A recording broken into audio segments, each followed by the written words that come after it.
que vendo o arco-íris entre as nuvens, livrarei das chanhas com vocês. Da mesma forma, é bom termos um sinal que nos lembre a realização deste solene ato nupcial. Vocês escolheram essas alianças como sinal do seu matrimônio. A aliança é feita de metal precioso, que representa os vínculos que unem marido e mulher. É um ciclo sem começo e sem fim, simbolizando a perpétua união de vocês.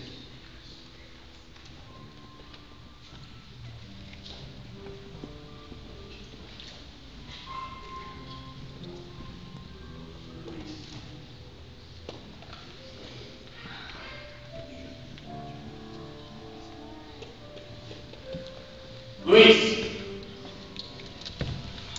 você promete diante de Deus e dessas testemunhas receber Jéssica como sua legítima esposa para viver com ela, conforme o que foi ordenado por Deus na santa instituição do casamento, prometendo amá-la, honrá-la, consolá-la, protegê-la na saúde ou na dor, na prosperidade ou na adversidade, e manter-se fiel a ela enquanto os dois viverem. Então, Luiz, tome esta aliança, coloque no dedo da sua noiva e repita comigo: com esta aliança eu declaro minha fidelidade, meu amor, minha devoção a este compromisso que faço contigo diante destas testemunhas.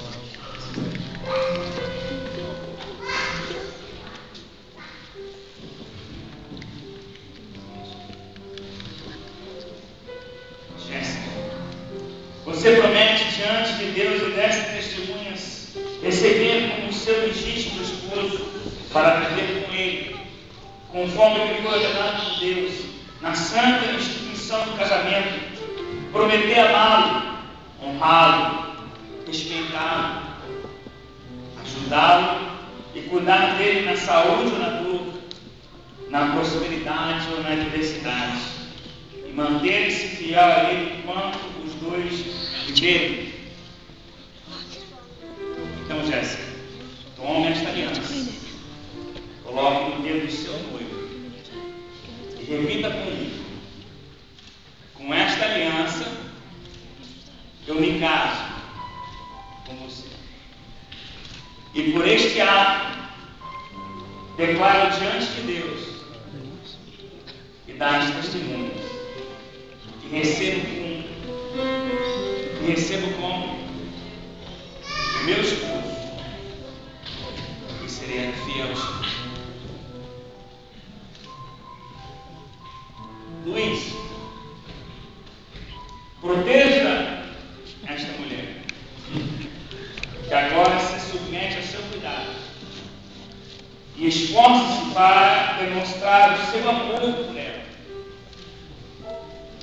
nunca deixando que nenhuma ação ou palavra sua lance amargura